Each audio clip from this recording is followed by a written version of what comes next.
Hallelujah. Good morning. ಬೆಳಗಾಯ್ತಲ್ಲವೇ? ಯೇಸುವಿನ ಮಾತು ಕೇಳಲು ಸಿದ್ಧವಾಗಿದ್ದೀರಾ? ಒಂದು ವೇಳೆ ನೀವು ಇತರ ದೇಶದಿಂದ ವೀಕ್ಷಿಸುವುದಾದರೆ ಸಾಯಂಕಾಲ ಆಗಿರ್ಬೋದು, ಮತ್ತೊಂದು ಸಮಯವಾಗಲಿ, ಮಧ್ಯರಾತ್ರಿ ಆಗಿರಲಿ, ಬೇರೆ ಯಾವುದೇ ಸಮಯವಾಗಿರಲಿ, ಬನ್ನಿರಿ. ಪ್ರತಿದಿನ ಇದೇ ಸಮಯಕ್ಕೆ ನಿಮ್ಮೆಲ್ಲರಿಗೆ ಯೂಟ್ಯೂಬ್ನಲ್ಲಿ ದೇವರ ವಾಕ್ಯವನ್ನು ಅನುದಿನದ ಧ್ಯಾನದ ಮೂಲಕ ದೇವರು ಕೊಟ್ಟಿರುವ ಸಂದೇಶವನ್ನು ಪ್ರತಿದಿನ ದೇವರ ವಾಕ್ಯ ಸಾರುವುದಕ್ಕಾಗಿ ದೇವರು ಕೊಟ್ಟ ಅವಕಾಶಕ್ಕಾಗಿ ದೇವರನ್ನೇ ಸ್ತುತಿಸ್ತೇನೆ.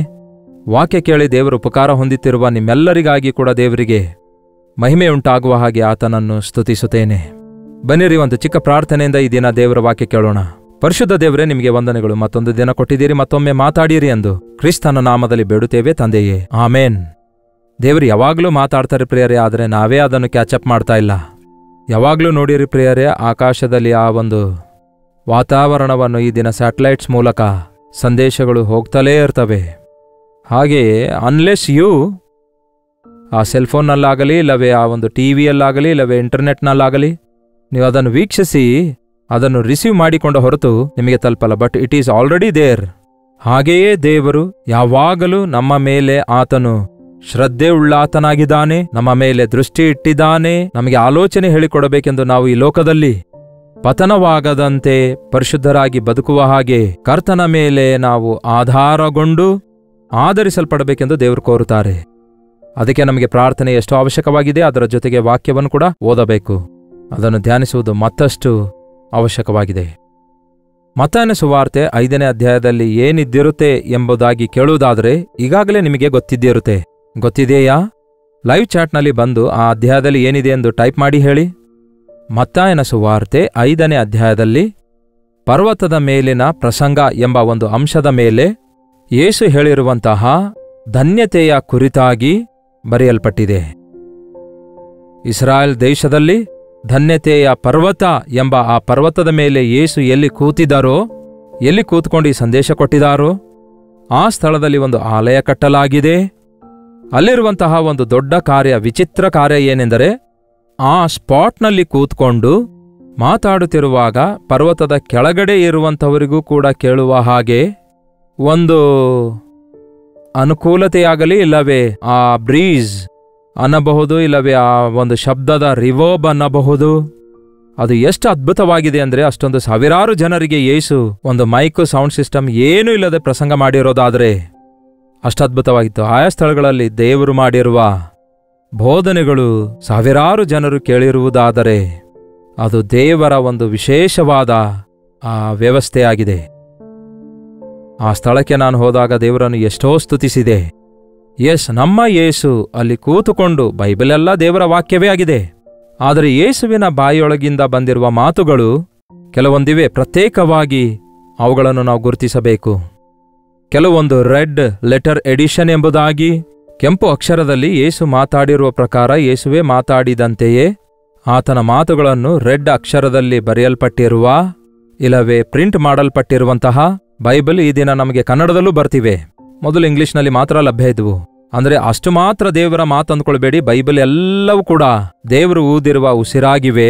ಪವಿತ್ರಾತ್ಮನ ಪ್ರೇರೇಪಣೆಯಿಂದ ಪ್ರತಿಯೊಂದನ್ನು ನಮಗೋಸ್ಕರ ಒದಗಿಸಲಾಗಿದೆ. ಆದರೆ ಪ್ರತ್ಯೇಕವಾಗಿ ಯೇಸುವಿನ ಬಾಯಿಂದ ಬಂದಿರುವ ಮಾತುಗಳು ಮತ್ತಷ್ಟು ಬೆಲೆಯುಳ್ಳವುಗಳಾಗಿವೆ ಅಲ್ಲವೇ? ಈ ಪರ್ವತ ಪ್ರಸಂಗದ ಕುರಿತು ನೀವು ಓದುವುದಾದರೆ, ಧ್ಯಾನಿಸುವುದಾದರೆ, ಇದಕ್ಕೆ the best sermon in the world ಎಂಬುದಾಗಿ ಎಲ್ಲರೂ ಹೇಳ್ತಾರೆ. ಎಷ್ಟೇ ಜನರು ಎಷ್ಟೇ ಒಳ್ಳೆ ರೀತಿಯಾಗಿ ಪ್ರವಚನಗಳು, ಹಿತಬೋಧನೆಗಳು ಮಾಡಿದ್ರೂ ಕೂಡ, ಎಷ್ಟೇ ಒಳ್ಳೆ ಒಂದು ವಿಧವಾದ ಲೆಕ್ಚರ್ಸ್ ಕೊಟ್ಟರೂ ಕೂಡ, ಇದರೊಳಗಡೆ ಇರುವಂತಹ ಸಾರವುಳ್ಳಂತಹ ಸಾರಾಂಶದಿಂದ ಕೂಡಿದ ಸಂದೇಶ ಮತ್ತೊಂದಿಲ್ಲವೆಂದು ಅನೇಕರು ಒಪ್ಪಿಕೊಳ್ತಾರೆ.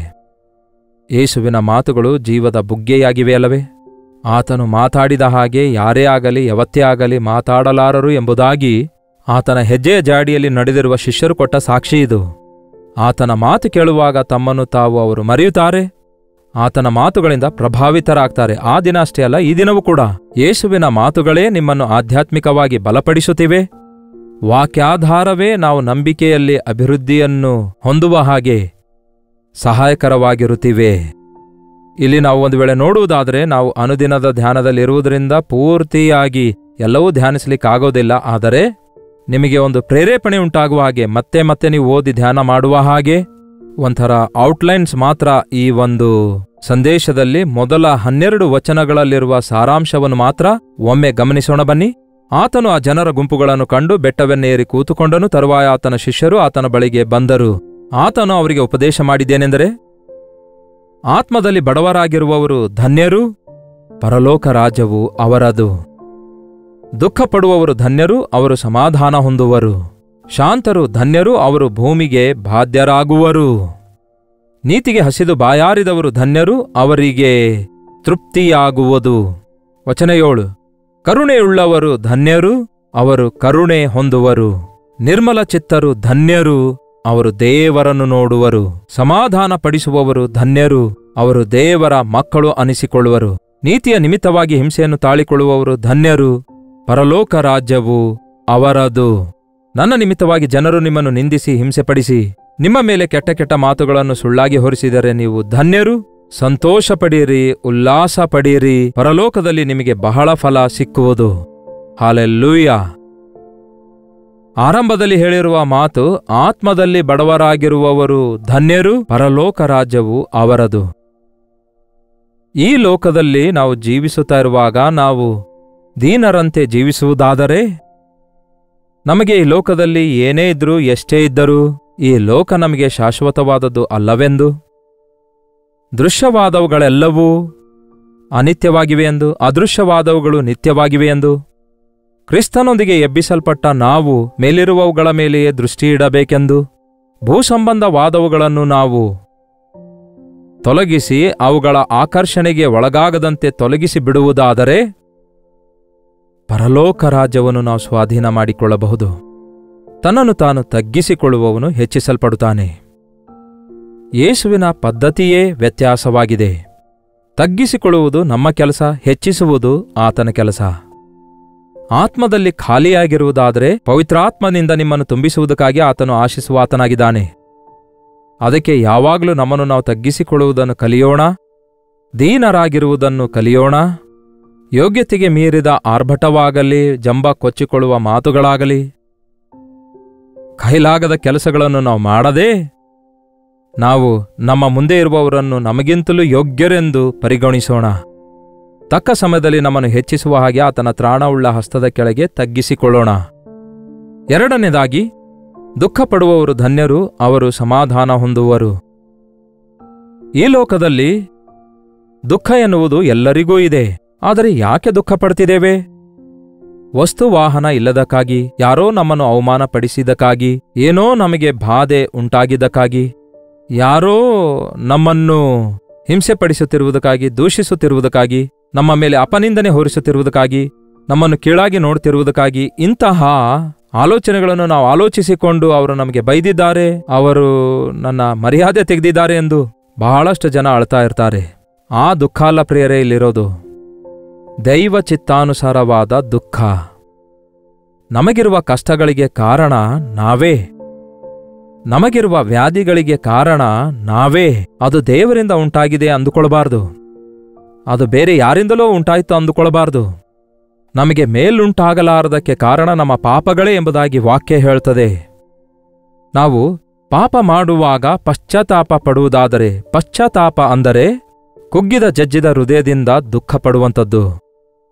ನಾವು ದೇವರ ಸನ್ನಿಧಿಯಲ್ಲಿ ನಮ್ಮ ಪ್ರಲಾಪ ಕೇಳಿಸುವಂತೆ ಅಳುವಂಥದ್ದಾಗಿದೆ. ದುಃಖ ಪಡುವವರು ಧನ್ಯರು, ದೇವರ ಸನ್ನಿಧಿಯಲ್ಲಿ ಕಣ್ಣೀರು ಸುರಿಸುವಂಥವರು, ದೇವರ ಸನ್ನಿಧಿಯಲ್ಲಿ ತಮ್ಮ ವೇದನೆಯನ್ನೆಲ್ಲ ಹಂಚಿಕೊಳ್ಳುವಂಥವರು, ದೇವರ ಸನ್ನಿಧಿಯಲ್ಲಿ ತಮ್ಮನ್ನು ತಾವು ತಗ್ಗಿಸಿಕೊಂಡು ಪಶ್ಚಾತ್ತಾಪಪಟ್ಟು ತಮ್ಮ ಪಾಪಗಳಿಗೋಸ್ಕರ ಪಶ್ಚಾತ್ತಾಪಪಟ್ಟು ಅವುಗಳನ್ನು ಒಪ್ಪಿಕೊಂಡು ಬಿಟ್ಟು ಬಿಡುವವರು ಧನ್ಯರು. ಅಂಥವರು ಸಮಾಧಾನ ಹೊಂದುವರು. ನಮ್ಮ ಪಾಪಗಳನ್ನು ಒಪ್ಪಿಕೊಳ್ಳುವುದಾದರೆ ಆತನು ನಂಬಿಗಸ್ತನು, ನೀತಿವಂತನಾಗಿರುವುದರಿಂದ ನಮ್ಮ ಸಕಲ ಅನೀತಿಯಿಂದ ಆತನು ನಮ್ಮನ್ನು ತೊಳೆದು ಶುದ್ಧಿಪಡಿಸುತ್ತಾನೆ. ನನಗಾಗಿ ನಾನೇ ನನ್ನ ಚಿತ್ತಾನುಸಾರವಾಗಿ ನಿಮ್ಮ ದ್ರೋಹಗಳನ್ನೆಲ್ಲ ಅಳಿಸಿ ಹಾಕುತ್ತೇನೆ, ಇನ್ನೆಂದಿಗೂ ಅವುಗಳನ್ನು ನನ್ನ ಜ್ಞಾಪಕಕ್ಕೆ ತರುವುದಿಲ್ಲ ಎಂಬ ಆದರಣೆ ನಮಗೆ ಆತನುಂಟು ಮಾಡುತ್ತಾನೆ.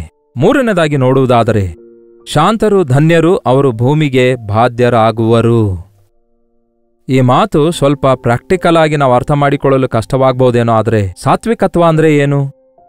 ಸಾತ್ವಿಕತ್ವ ಅಂದರೆ ದೀನತೆಯು, ಪ್ರೀತಿಯು, ಕನಿಕರವು, ತಗ್ಗಿಸಿಕೊಳ್ಳುವಿಕೆಯು, ದಯವುಳ್ಳಂತಹ ಮನಸ್ಸು, ಕ್ಷಮಿಸುವಂತಹ ಮನಸ್ಸು, ಇವುಗಳನ್ನೆಲ್ಲ ಆಡ್ ಮಾಡಿಕೊಳ್ಬೋದು. ಮಿಕ್ಸರ್ ಅನ್ನುತ್ತೇವಲ್ಲವೇ ನಮ್ಮ ದೇಶದಲ್ಲಿ. ಹಾಗೆಯೇ ಈ ಚೆನ್ನಾಗಿರುವ ದೈವ ಗುಣಗಳನ್ನೆಲ್ಲ ಮಿಲಿತವಾಗಿರುವಂತಹ ಸ್ವಭಾವ ಆಗಿದೆ ಇದು. ಕೋಪಗೊಳ್ಳಲು ನಿಧಾನವಾಗಿರುವವರು, ಕೇಳುವುದಕ್ಕೆ ತೀವ್ರತೆ ಉಳ್ಳವರು, ಇತರರಿಗೆ ತೀರ್ಪು ಮಾಡದಂಥವರು, ತಮ್ಮಷ್ಟಕ್ಕೆ ತಾವೇ ತೀರ್ಪು ಮಾಡಿಕೊಳ್ಳುವವರು, ಇತರರ ತಪ್ಪು ಹುಡುಕಬೇಕೆಂಬ ಆಸೆ ಇಲ್ಲದೆ ತಮ್ಮ ಬಲಹೀನತೆ ಗುರುತಿಸಿ ಪಶ್ಚಾತ್ತಾಪ ಪಡುವವರು, ಪರಿಸ್ಥಿತಿ ಹೇಗೇ ಇದ್ರೂ ಅವುಗಳನ್ನು ಎದುರಿಸಬಲ್ಲಂತಹ, ತಮ್ಮೊಳಗಿಂದ ಬರುವ ಉದ್ರೇಕವನ್ನು ಹತೋಟಿಯಲ್ಲಿಟ್ಟುಕೊಳ್ಳುವಂಥವರೇ ಆಗಿರುತ್ತಾರೆ ಎಂದು ಹೇಳಬಹುದು. ಕೋಪ ಬಂದಾಗ ನೋಡ್ರಿ, ನಾವು ತಡೆಯಲಿಕ್ಕಾಗಲ್ಲ. ಅದನ್ನು ತಡೆ ಹಿಡಿಯುವಂಥವನೇ ಸಾತ್ವಿಕನಾಗಿರುತ್ತಾನೆ. ಮೋಶೆ ಒಮ್ಮೆ ಕೋಪಿಷ್ಠನಾಗಿದ್ದ, ಆದರೆ ದೇವರ ಹಸ್ತದಿಂದ ಸಿದ್ಧನಾದಾಗ ಬಹು ಸಾತ್ವಿಕನಾಗುತ್ತಾನೆ. ಅದಕ್ಕೆ 20,000 ಜನಾಂಗದವರನ್ನು ಹೆಚ್ಚು ಕಡಿಮೆ 40 ವರ್ಷಗಳವರೆಗೂ ಗುಣಗುಟ್ಟುತ್ತಾ ದೂರುತ್ತಾ ಇರುವಂಥವರನ್ನು ಸಂಹರಿಸಲಾರದೆ ಶಾಂತ ಮನಸ್ಸುಳ್ಳವನಾಗಿ ಅವರನ್ನು ಮುಂದಕ್ಕೆ ನಡೆಸುವವನಾಗಿರುತ್ತಾನೆ. ಶಾಂತರು ಧನ್ಯರು, ಅವರು ಭೂಮಿಗೆ ಬಾಧ್ಯರಾಗುವರು. ಭೂಮಿ ಅಂದರೆ ಭೂಲೋಕವೆಲ್ಲ ನಮ್ಮ ಹೆಸರ ಮೇಲೆ ದೇವರು ಬರೆದುಕೊಡ್ತಾರೆ ಎಂದು ಅರ್ಥ ಅಲ್ಲ. ಮನುಷ್ಯರನ್ನು ಸಂಪಾದಿಸಿಕೊಳ್ತೇವೆ ನಾವು. ಹೌದು ಪ್ರಿಯರೇ, ಲೋಕ ಅಂದ್ರೆ ಮಣ್ಣಲ್ಲ, ಮನುಷ್ಯರಾಗಿದ್ದಾರೆ. ದೇಶ ಅಂದ್ರೆ ಮಣ್ಣಲ್ಲ, ಮನುಷ್ಯ ಎಂದು ಯಾರೋ ಹೇಳಿದಾರಲ್ವೇ? ಅದೇ ರೀತಿ ನಾವು ಆಸ್ತಿ ಸಂಪಾದಿಸಿಕೊಳ್ತಿದ್ದೇವೆ ಹೊರತು ಆಪ್ತರನ್ನು ಕಳೆದುಕೊಳ್ತಿದ್ದೇವಲ್ಲವೇ? ನಾವೇನೋ ನಮ್ಮ ಬಗ್ಗೆ ದೊಡ್ಡದಾಗಿ ಹೇಳಿಕೊಳ್ತಿದ್ದೇವೆ, ಆದರೆ ನಮ್ಮನ್ನು ಕಂಡ್ರೆ ಯಾರೂ ಇಷ್ಟಪಡಲಾರದ ಸ್ಥಿತಿಗೆ ಬಿದ್ದೋಗ್ತಿದ್ದೇವಲ್ಲವೇ? ಅದರಿಂದ ಪ್ರಯೋಜನವೇನಿದೆ? ಒಳ್ಳೆ ಹೆಸರು ಉತ್ತಮವಲ್ಲವೋ? ಕೋಟ್ಯಾಂತರ ಆಸ್ತಿಗಿಂತಲೂ ನೀವು ಮಾಡುವ ಒಳ್ಳೆ ಕಾರ್ಯವೇ ನಿಮಗುಳಿಯುತ್ತದೆ ಎನ್ನುವಂಥದ್ದು ನಾವು ಈ ಲೋಕದಲ್ಲಿ ಸಾಧಾರಣವಾಗಿ ಹೇಳಿಕೊಳ್ತೇವೆ. ಯಾರೆಲ್ಲ ಸಾತ್ವಿಕವಾದ ಮನಸ್ಸಿನೊಂದಿಗೆ ಇತರರ ಮೇಲೆ ಕರುಣೆಯುಳ್ಳವರಾಗಿರುತ್ತಾರೋ, ಸಹಾಯವುಳ್ಳವರಾಗಿರುತ್ತಾರೋ, ಕ್ಷಮಿಸುವಂಥವರಾಗಿರುತ್ತಾರೋ, ಸಹಿಸಿಕೊಳ್ಳುವಂಥವರಾಗಿರುತ್ತಾರೋ ಅಂಥವರು ಅನೇಕರನ್ನು ಸಂಪಾದಿಸಿಕೊಳ್ತಾರೆ, ಭೂಲೋಕವನ್ನು ಸ್ವಾಧೀನ ಮಾಡಿಕೊಳ್ತಾರೆ. 4ನೇದಾಗಿ, ನೀತಿಗೆ ಹಸಿದು ಬಾಯಾರಿದವರು ಧನ್ಯರು, ಅವರಿಗೆ ತೃಪ್ತಿಯಾಗುವುದು. ನಾವೆಷ್ಟೇ ಅನ್ನಪಾನ ತಿನ್ನಲಿ, ಯಾವಾಗ ನೋಡಿದ್ರೂ ಕೂಡ ಹಸುವೆ ಆಗುತ್ತಲೇ ಇರುತ್ತೆ. ಎಷ್ಟೇ ತಿಂದ್ರು, ಎಷ್ಟೇ ಸಾರಿ ತಿಂದ್ರು ಹಸುವೆ ಹಸುವೆ ಹಸುವೆ ಅನ್ನುತ್ತೇವೆ. ಆದರೆ ಎಷ್ಟು ಜನರಿಗೆ ನೀತಿಗಾಗಿ ಹಸುವೆ ಇದೆ, ದೇವರಿಗಾಗಿ ಹಸುವೆ ಇದೆ? ಬಾಯಾರಿದ ಜಿಂಕೆ ನೀರಿನ ತೊರೆಗಳ ಬಳಿಗೆ ಹೇಗೋ ಜೀವಸ್ವರೂಪನಾದ ದೇವರನ್ನು ದರ್ಶಿಸಲು ನಾನು ಓಡ್ತಿದ್ದೇನೆ ಎಂದು ದಾವೀದನು ಹೇಳ್ತಾನೆ. ಹೌದು, ದೇವರ ಸನ್ನಿಧಿಗೆ ಹೋಗಬೇಕೆಂಬ ಆಸೆ ಇರಬೇಕು, ದೇವರ ಮಾತು ಕೇಳುವ ಆಸೆ ಇರಬೇಕು.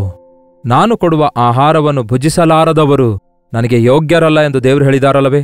ನಾನೇ ಜೀವದ ರೊಟ್ಟಿ ಅಂದಿದ್ದಾರೆ. ನಾನು ಕೊಡುವ ನೀರು ಕುಡಿಯುವವನಿಗೆ ಎಂದಿಗೂ ನೀರಡಿಕೆ ಆಗಲ್ಲ ಅಂದಿದ್ದಾರೆ. ಅಂತಹ ಆಧ್ಯಾತ್ಮಿಕವಾದ ತೃಪ್ತಿ ಉಳ್ಳಂಥವರು, ಆ ಆತುರತೆ ಉಳ್ಳವರಾಗಿ ಆ ತೃಪ್ತಿ ಹೊಂದಬೇಕೆಂಬ ಆಸೆಯಿಂದ ದೇವರ ಸನ್ನಿಧಿಯಲ್ಲಿ ಕಾದುಕೊಳ್ಳುವವರು ಧನ್ಯರು, ಅವರಿಗೆ ತೃಪ್ತಿಯಾಗುವುದು. ಎಷ್ಟೇ ತಿಂದ್ರೂ ತೃಪ್ತಿ ಇಲ್ವಲ್ಲ ನಮಗೆ? ಎಷ್ಟೇ ತಿಂದ್ರೂ ಮತ್ತೆ 2ನೇ ದಿನ 3ನೇ ದಿನ ತಿನ್ನಲೇಬೇಕಲ್ಲವೇ? ಹೊತ್ತಿನ ಮೇರೆಗೆ ತಿನ್ನಬೇಕು. ಒಂದು ಹೊತ್ತಿಲ್ಲದಿದ್ದರೆ ಬಾಧೆ ಇರುತ್ತಲ್ಲವೇ? ಆದರೆ ದೇವರು ನಮಗೆ ಸಂತೃಪ್ತಿ ಕೊಡುತ್ತಾರೆ. ಮೇಲಿಂದ ಮೇಲೆ ಹಸುವೆ ಎನ್ನುವುದು ನಮಗೆ ಗೊತ್ತಿಲ್ಲದ ಹಾಗೆ ನಿಮ್ಮನ್ನು ತೃಪ್ತಿಪಡಿಸುವವರಾಗಿದ್ದಾರೆ. ಆನಂತರ ಕರುಣೆಯುಳ್ಳವರು ಧನ್ಯರು, ಅವರು ಕರುಣೆ ಹೊಂದುವರು.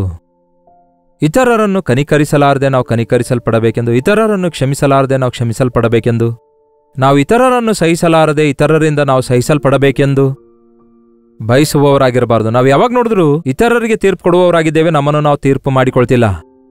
ನಾವು ಇತರರನ್ನು ಕನಿಕರಿಸುವಾಗ ನಾವು ಕನಿಕರಿಸಲ್ಪಡುತ್ತೇವೆ. ನಾವು ಇತರರನ್ನು ಕ್ಷಮಿಸುವಾಗ ನಾವು ಕೂಡ ಕ್ಷಮಿಸಲ್ಪಡ್ತೇವೆ. ಸಾಲ ಕೊಟ್ಟ ವ್ಯಕ್ತಿ ಯಜಮಾನನ ಬಳಿಗೆ ಹೋಗಿ ಎಷ್ಟೋ ಬೆಲೆಯುಳ್ಳ ಸಾಲ ತೀರಿಸಲಿಕ್ಕಾಗಲ್ಲ ಅಂದ್ರೆ ಕ್ಷಮಿಸಿದ್ದೇನೆ ಹೋಗು ಅನ್ನುತ್ತಾನೆ ಯಜಮಾನ. ಅವನಿಗೆ ಯಾರೋ ಒಬ್ಬನು ಸ್ವಲ್ಪ ಒಂದು ಚಿಕ್ಕ ಪರ್ಸೆಂಟ್ ಸಾಲ ಪಡ್ಕೊಂಡವನ ಕೊರಳು ಹಿಡ್ಕೊಂಡು 50,000 ಸಾಲ ಕ್ಷಮಿಸಲ್ಪಟ್ಟ ವ್ಯಕ್ತಿ 50 ರೂಪಾಯಿ ಅವನಿಗೆ ಕೊಡಬೇಕಾದವನ ಬಳಿಗೆ ಹೋಗಿ ಕೊರಳು ಹಿಡುಕೊಂಡು ನನಗೆ ಕೊಡುವಿಯೋ ಇಲ್ಲವೇ ಸಾಯುವಿಯೋ ಎಂದು ಅವನಿಗೆ ಬಲವಂತಗೊಳಿಸಿದಾಗ ಆ ವಿಷಯ ಯಜಮಾನನಿಗೆ ಗೊತ್ತಾದಾಗ ಅವನೇನು ಹೇಳ್ತಾನೆ ಗೊತ್ತಾ? ನಿನಗೆ ಎಷ್ಟೋ ಕ್ಷಮಿಸಿದೇನಲ್ಲವೇ, ನೀನು ಅಷ್ಟೇ ಕ್ಷಮಿಸ್ಲಿಕ್ಕಾಗೋದಿಲ್ವೋ? ಪ್ರತಿದಿನ ಆಲೋಚನೆ ಮಾಡಿ, ಎಷ್ಟೋ ವಿಷಯಗಳಲ್ಲಿ ಎಷ್ಟೋ ಸಾರಿ ದೇವರು ನಮ್ಮನ್ನು ಕ್ಷಮಿಸ್ತಿದ್ದಾರೆ. ನಾವು ಇತರರನ್ನು ಕ್ಷಮಿಸಲು ಯಾಕೆ ಅಷ್ಟು ಜಿಪಣತನ ತೋರಿಸಬೇಕು? ಈ ಸಮಯದಲ್ಲಿ ಯಾರ ಮೇಲಾದರೂ ನಿಮಗೆ ವಿರೋಧ ಮನಸ್ಸಿದ್ರೆ ನಿಮ್ಮ ಮನಪೂರ್ವಕವಾಗಿ ಅಂಥವರನ್ನು ಕ್ಷಮಿಸಿಬೇಡಿರಿ. ಅವಾಗಲೇ ದೇವರು ಕೊಡುವ ಕ್ಷಮಾಪಣೆಯನ್ನು ನಾವು ಹೊಂದಿಕೊಳ್ಳಬಲ್ಲೆವು.